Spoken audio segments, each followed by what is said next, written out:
السلام علیکم و رحمت الله و برکاته. خوش آمدید برادران گرامی، دوستان، به برنامه رمضانی که بهترین تحفه برای شما در ماه رمضان این یک یا دو حدیثی که متعلق به رمضان است برای شما پیشکش میکنیم. این بهترین هدیه می باشد.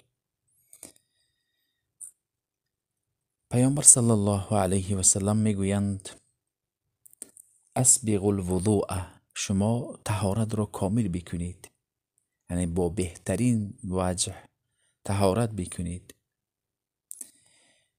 و خلل بین الاصابع، و وقتی که دست ها را میشویید بین انگشتان را یعنی محکم بشویید، خوشرو بشویید، به همه جا آب رسد.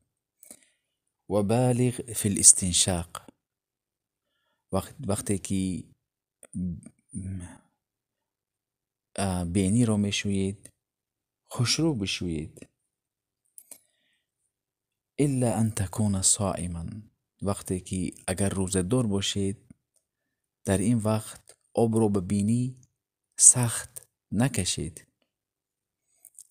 زیرا وقتی که انسان در ماه رمضان در روزه نفلی، روزه فرضی آب رو به بینیش میکشد، آب به درونش میبرود که روزه اش میشکند. در این حالت در استنشاق یا غرغره کردن، دهان رو شیقانیدن باشد، اگر برای دهان شستن، در این وقت احتیاط رو پیش میگیرد.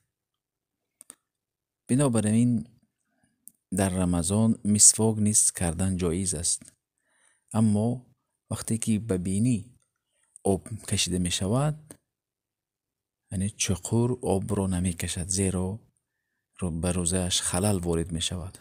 پیامبر می گویند که الا ان تکون صائما، در حالت روزه داری یعنی شما آب رو بیشتر به بینی نکشید.